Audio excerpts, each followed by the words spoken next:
Right. ఇప్పుడు ఉత్తర తెలంగాణకు సంబంధించిన కాళేశ్వరం ఎట్లనో అంతే ధీటుగా ఈరోజు పాలమూరు రంగారెడ్డి ప్రాజెక్ట్ సంబంధించిన దాని మీద దాన్ని కూడా దాదాపుగా గత గవర్నమెంట్ 80 నుంచి 90% పనులు కూడా పూర్తయినాయి, రెడీ టు యూజ్. బట్ దాని మీద కూడా ఇంతవరకు ఎట్లా అంటే అది లేదు. పాపం నిన్న వట్టెం రిజర్వాయర్కి పంప్ హౌస్ కూడా మొత్తం వాటర్లో మునిగిపోయినట్టు తెలుస్తూ ఉంది. దీన్ని ఎట్లా చూడవచ్చు? నేను గత కొన్ని రోజులనే ఆ నార్లాపూర్ రిజర్వాయర్ మరియు ఎదుల రిజర్వాయర్ 2 చూశాను. నార్లాపూర్ దగ్గర దాదాపు 2 పంపులు కేసీఆర్ గారి హయాంలోనే పూర్తయినటువంటి పంపులునే. జస్ట్ ఆడ పంప్ హౌస్ పనులు కొంచెం రిజర్వాయర్ పనులు నడుస్తున్నాయి. అక్కడ నుంచి నీళ్ళు లిఫ్ట్ చేసుకొని స్టోర్ చేసుకోవడానికి ఉంది. అక్కడ 2/3 నింపుకోవడానికి అవకాశం ఉన్నా కానీ ప్రభుత్వం ఏ ఉద్దేశంతో నింపుకోవట్లేదు. అక్కడ నుంచి వట్టెంకి ఏదులాకి వెళ్ళేటువంటి కెనాల్ ఏదైతే ఉందో గ్రావిటీ కెనాల్ దగ్గర చిన్న చిన్న అవాంతరాలు ఉన్నాయి. అంటే మధ్య బ్రిడ్జ్లు వేసుకోవడం కానీ రాయిని పగలగొట్టకపోవడం కానీ చిన్న ప్రభుత్వం నిజంగా చిత్తశుద్ధి ఉండి నీళ్ళు నింపాలనుకుంటే వాళ్ళకి కరెక్ట్గా నెల రోజులు టైం పట్టదు. మొత్తం పలగొట్టి కెనాల్ క్లియర్ చేయడానికి నెల రోజులు కూడా. కానీ ఇంతవరకు మాత్రం ప్రభుత్వం ఏ చర్య తీసుకోవట్లేదు. అది చాలా బాధ అనిపిస్తుంది. నేను ఒక పాలమూరు బిడ్డగా మా ప్రాంతంలో ఇంత పెద్ద ప్రాజెక్టు పెట్టుకొని నీళ్ళు ఎత్తిపోవడానికి అవకాశం ఉండి కూడా నీళ్ళు ఎత్తిపోస్తలేరు. ఏ కారణం చేత? రాజకీయ కక్ష కాకపోతే ఏం కారణం చేత?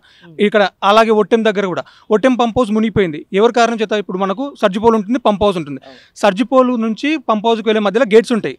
పంప్ హౌస్కు ఆ గేట్స్ మెటీరియల్ వచ్చిన తర్వాత ఆ గేట్స్ అరేంజ్ చేయలేదు. అంటే 9 నుంచి ఈ పత్రికల్లో వచ్చినట్టు వార్త ఏంటంటే గత 9 నెలల నుంచి ఇప్పటి వరకు పనులు జరుగుతలేదు అంట ఒట్టెం దగ్గర.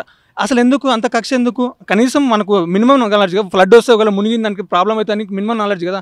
ఎందుకు అది చేయకపోవడం? ఇది సంపద అంతా నష్టపోతున్నట్టే కదా. సరే కాంటాక్ట్ గుత్తదారులు కట్టినా సరే కానీ బాధ అయితే తెలంగాణ ప్రజలకు ఉంటుంది. మనకి మునిగిపోయింది, కట్టిన ఓపెన్ చేయకుండా మునిగిపోయారు, అపశేఖనాక ఫీల్ అవుతారు. ఇటువంటి ముందు జాగ్రత్త తీసుకోవాలని నేను గవర్నమెంట్ రిక్వెస్ట్ చేస్తున్నా. ఇదివరకు ఇదే పంప్ హౌస్లు మునిగితే చాలా పెద్ద ప్రాపగండా వార్తలు, ఇలాంటి చాలామంది అక్కడ పోయి పెద్ద పెద్ద సినిమాలు అసలు అయిపోయింది ఇక పనికి రాదని చెప్పేసి. ఈరోజు ఇదే గవర్నమెంట్ ఒక అంటే సర్జిపూల్ ఉంటుంది నువ్వు అన్నట్టు ఎప్పటికప్పుడు నీళ్ళు ఎత్తిపోస్తూ ఉండాలి. ఎందుకంటే అదొక చాలా అండర్ గ్రౌండ్లో కట్టినటువంటి టన్నెల్. ఆ టన్నెల్ సంబంధించి పైన చెరువులు ఉంటాయి, అక్కడ నుంచి లీకేజెస్ లైట్గా అవుతూ ఉంటాయి. దాన్ని ఏమంటే ఎత్తిపోస్తూ ఉంటారు పంపులకు. ఎట్లా అంటే అది లేకుండా అంటే పర్యవేక్షణ లోపం అని చెప్పేసి నువ్వు అంటా ఉన్నావు. కానీ దాని మీద ఏదో కుట్ర జరుగుతుందని చెప్పేసి బయట జరుగుతూ ఉంది. దీన్ని ఎట్లా చూడొచ్చు? ఏమో కుట్ర కూడా ఉందేమో అనిపిస్తుంది ఒక్కోసారి. నేను ఆరోపిస్తున్నా, ఇది నిజమని నేను చెప్పట్లేదు. కాకపోతే కుట్ర ఎట్లా అంటున్నా అంటే ప్రభుత్వం ఏర్పడి 9 నెలలు అవుతుంది.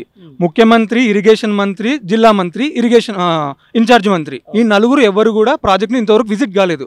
జస్ట్ సమీక్షల పేరుతో కాలం కలుపుతున్నారు తప్ప ఇంత పెద్ద ప్రాజెక్టు 12 లక్షల ఎకరాలకు నీళ్ళు ఇచ్చేటువంటి ప్రాజెక్టు దగ్గరికి మీరు వెళ్ళాలి కంపల్సరీ. కనీసం మీరు పనులు చేసినా చేయకుండా అసలు ఎంతవరకు జరిగింది ఈ పనులు ఎంతవరకు ఉన్నాయి, ఇప్పుడు జరిగితే ఎంతవరకు అయితే ఇంకెంత ఫండ్ కావాలి దీనికి, ఇంతవరకు బడ్జెట్లో మనకి ఫండ్ అలొకేషన్ చేయాలి, ఈ ఫండ్ మనం ఎంత పెట్టాలనేటువంటి అధికారి కానీ ముఖ్యమంత్రి కానీ మంత్రి కానీ ఆ ఇరిగేషన్ ప్రాజెక్ట్ దగ్గర కూర్చొని అక్కడ సమీక్ష చేస్తే దాని విలువ అర్థమవుతుంది.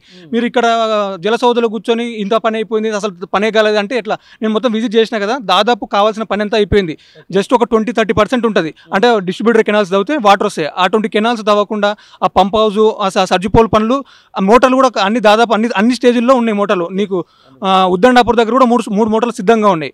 ప్రతి దగ్గర ఎత్తిపోసుకోవడానికి 2 మోటార్లు సిద్ధంగా ఉన్నాయి. కానీ ఒక రాజకీయ కక్షతో ఇది ఆపిందని నాకు చాలా బాధ అనిపిస్తుంది. ఒక పాలమూరు బిడ్డ ఇప్పటికైనా గవర్నమెంట్ దయచేసి రాజకీయాలు పక్కన పెట్టండి.